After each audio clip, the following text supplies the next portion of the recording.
In Afghanistan, we was always looking for this guy named Al-Qaeda.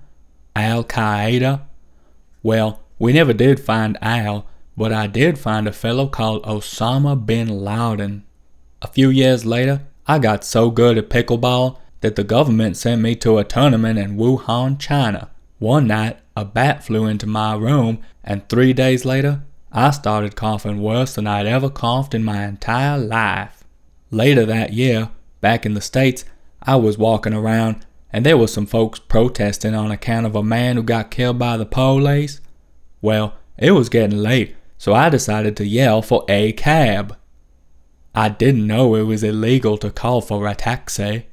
Lucky for me, a few months later, I became a multimillionaire.